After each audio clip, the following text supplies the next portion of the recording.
जय जय दाता आनंद साईं, जय जय दाता आनंद साईं। जुग जुग सच्चे भगत पाए, हे साईं भगवाना। दास कबीरा चोखा मेला, पंढरपुर में नामा, पंढरपुर में नामा। श्री साई गीता श्लोक नंबर 84। श्री साई गीता के इस परम पावन श्लोक में श्री आनंद साई जी संत प्रवर चोखा मेला के बारे में बता रहे हैं। महाराष्ट्र की पावन भूमि पर मध्यकाल से ही अब तक कई संत अवतरित हुए हैं। श्री नामदेव, तुकाराम जी, एकनाथ महाराज, रामदास जी, चोखा मेला, मेहर बाबा, बाबा ताजुद्दीन, बाबा जान, फिर श्री साईं सरकार, गजानन बाबा और श्री आनंद साईं जी, ये तो अवतारी पुरुष हैं। और भी कई संत हुए हैं। चोखा मेला 13वीं शताब्दी के महाराष्ट्र के एक प्रसिद्ध संत थे, जिन्होंने कई अभंगों की रचना की है। इसके कारण उन्हें भारत का दलित महार जाति का पहला महान कवि कहा गया है। सामाजिक परिवर्तन के आंदोलन में चोखा मेला पहले संत थे, जिन्होंने भक्ति काल के दौर में सामाजिक गैर बराबरी को लोगों के सामने रखा। अपनी रचनाओं में वे दलित समाज के लिए अच्छे खासे चिंतित दिखाई पड़ते थे। नामदेव जी को उनका गुरु कहा जाता है। चोखा मेला का जन्म महाराष्ट्र के मेहुना राजा नामक गांव, जिला बुल्ढाना में हुआ। वे जाति के महार थे। वे बचपन से ही विट्ठल जी के भक्त थे।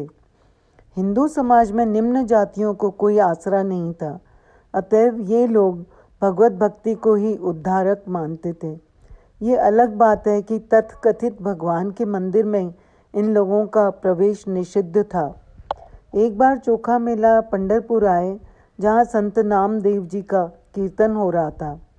वे कीर्तन में मंत्रमुग्ध हो गए। नामदेव जी विट्ठल भक्त थे, तब वे पंढरपुर में ही रह रहे थे। श्री नामदेव के आकर्षण और विट्ठल भक्ति ने चोखा मेला को पंढरपुर खींच लाया। वे अपनी पत्नी सोयरा और पुत्र कर्मा मेला के साथ पंढरपुर के पास मंगलवेद में आकर रहने लगे। चोखा मेला नित्य विठोबा के दर्शन करने पंढरपुर आते और मंदिर की साफ सफाई करते। यद्यपि महार होने के कारण मंदिर में प्रवेश नहीं मिलता था। वे वारकरी संप्रदाय के थे। वारकरी संप्रदाय के अनुयायी जो पूरे महाराष्ट्र में फैले हैं, ये लोग प्रत्येक वर्ष पंढरपुर की यात्रा नंगे पैर करते थे और अभंग और ओवी, जो संतों की वाणी है, गाते हुए चलते हैं। अब तो पूरे भारतवर्ष से शिरडी के लिए लोग पैदल पालकी यात्रा करते हैं। चोखा मेला के अभंगों की संख्या 300 के करीब बताई जाती है। इनमें से कई अभंग दलितों पर हुए ब्राह्मण पंडितों के अत्याचारों का कारुणिक और हृदय स्पर्शी वर्णन करते हैं।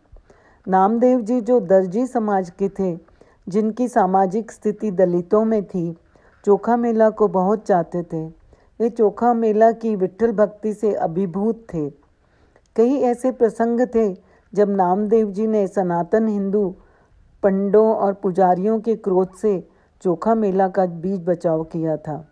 पंढरपुर के विट्ठल जी, जो विष्णु का ही रूप है, चोखा मेला ने कई अभंग लिखे हैं उन पर। सामाजिक परिवर्तन के आंदोलन में चोखा मेला पहले संत थे। पंढरपुर में उनका बहुत नाम हुआ। ओम साई राम, जय साई राम।